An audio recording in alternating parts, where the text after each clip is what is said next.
La maison aux 52 portes de Évelyne Brizou-Pellène, lecture du chapitre 12 à la page 99. J'étais affreusement déçue d'avoir si peu appris. Décidément, la maison aux 52 portes garderait ses secrets. 52. Y en avait-il vraiment 52? Et si je vérifiais? Je n'avais de toute façon rien d'autre à faire pour m'occuper. Je commençai mon enquête par le sous-sol, parce que c'était le plus simple. Les portes étaient alignées au garde-à-vous de chaque côté d'un couloir central. Au moment où j'arrivai à la dernière porte des caves, j'aperçus par la fenêtre papa qui filait vers la voiture. L'eau giclait autour de lui. Il y en avait maintenant une vraie nappe qui noyait littéralement la propriété. Heureusement, la maison se trouvant en hauteur, nous ne risquions pas l'inondation.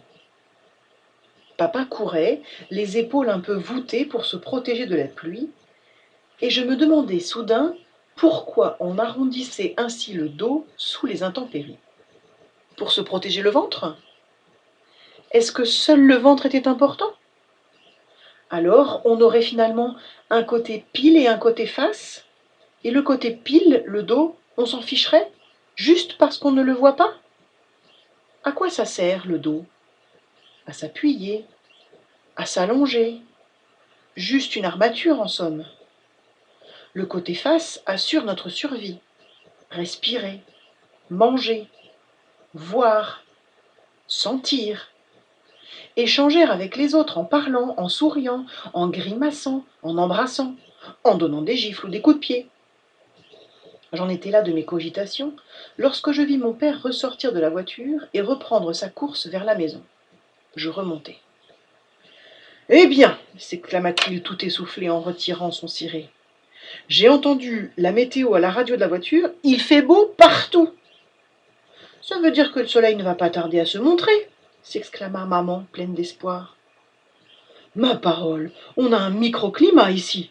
ajouta papa. « On se croirait en octobre !» En octobre? Se pouvait-il que ce temps pourri soit celui du 12 octobre 1916? Allons. Qu'est-ce que tu fais, Maëlys? Je compte les portes. Pour savoir s'il y en a bien 52? Demanda mon père. Bonne idée. Ça ne mange pas de pain et ça occupe sainement. Tu ne les auras pas toutes, observa maman, parce que dehors... Oh, si, on les aura toutes, décréta papa.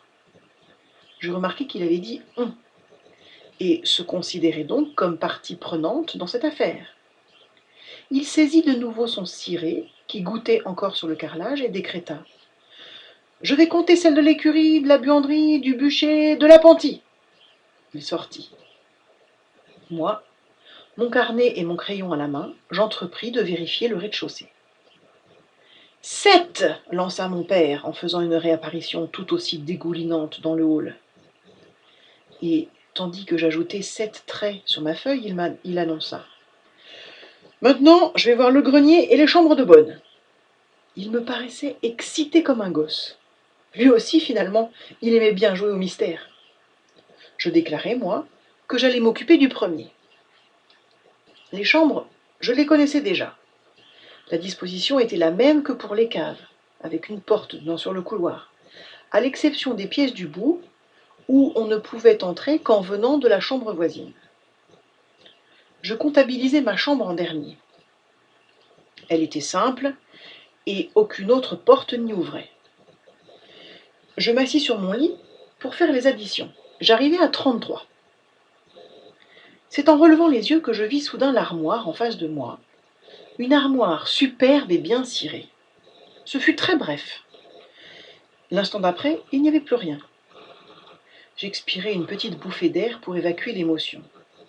Cette armoire, c'était bien celle de ma chambre, mais dans un état autrement rutilant, et à une autre place, puisque maintenant elle se dressait à côté de mon lit. Cette armoire, aujourd'hui terne et un peu boiteuse, ne contenait que des piles de draps. Pourtant, si cette armoire avait été celle de Céleste, je courus l'ouvrir. Aucune surprise, pas le moindre objet. Je soulevai néanmoins les draps un par un et glissai même la main derrière. J'en restai le souffle court. Là, caché, il y avait quelque chose. C'était un petit paquet de lettres, 4 exactement, attaché par une ficelle et adressé à un certain Joseph Housson, 173e régiment d'infanterie, 15e compagnie, Verdun. Cette adresse était barrée d'un grand trait et on avait écrit dans le travers « Décédé, retour à l'expéditeur ». Qui était ce Joseph? Ça ne pouvait pas être l'ami de Céleste. Lui était resté vivant puisque par la suite il avait enlevé Céleste. Sans égard pour le secret du courrier personnel, j'ouvris les enveloppes. Ma déception fut à l'égal de ma curiosité, il n'y avait rien. Bon sang, la date de la poste, 10.16. Ça voulait dire octobre 1916. Maëlys, j'ai fini, cria mon père depuis le couloir. J'ai fait aussi le second étage. Je t'attends en bas. Je remis les enveloppes en place, refermai l'armoire et m'assis sur mon lit. Il faisait sombre. La voix de mon père avait suscité en moi une question qui ne m'avait jusque-là pas préoccupée. En admettant que le gémissement et les cris de la première nuit ne soient pas un pur produit de mon imagination, était-il le fait d'une seule et même personne? Car l'appel, le nom de Céleste prononcé, il m'avait semblé que c'était par une voix d'homme. Une voix d'homme. Si cette scène était vécue par Céleste, la voix appelait vraiment là, quelque part, dans le jardin, dans le couloir. Dans ce cas, il me semblait que j'aurais dû l'entendre plus clairement, comme je venais d'entendre celle de mon père. Or, la voix de la nuit m'avait paru étouffée, aussi étouffée que les gémissements, comme si elle venait de partout et de nulle part.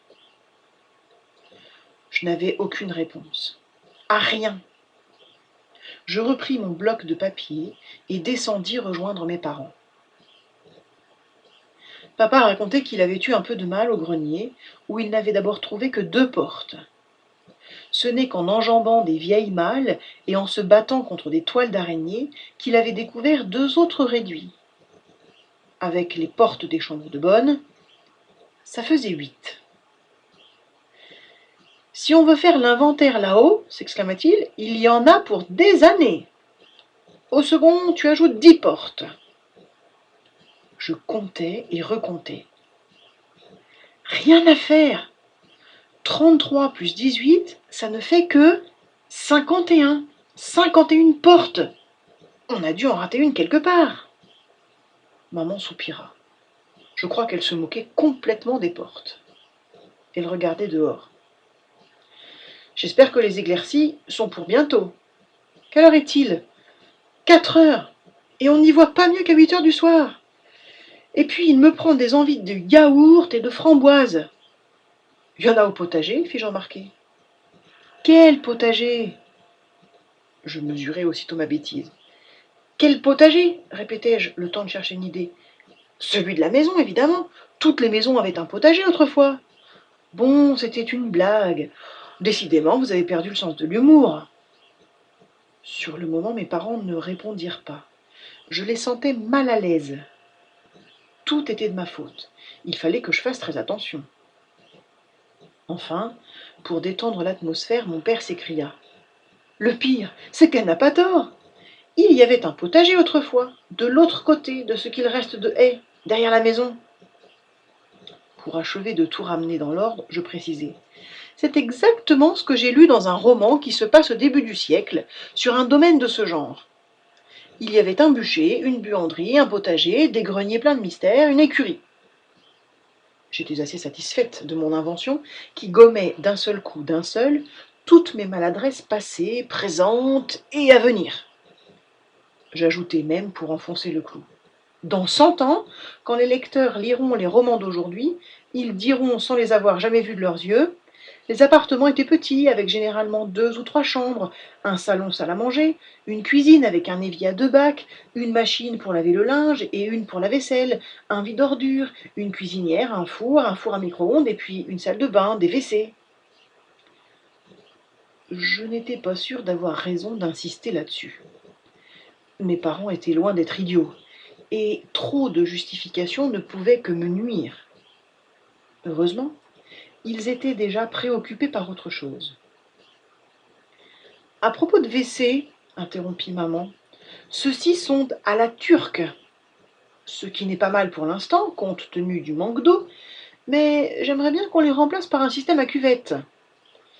Et pour la salle de bain, une douche ne serait pas du luxe, qu'en pensez-vous? Je notai mentalement que maman avait pris son parti de s'installer définitivement ici. Et curieusement, alors que j'avais tout fait pour éviter notre départ en ne racontant rien de mes visions, je me sentis définitivement engluée dans le piège.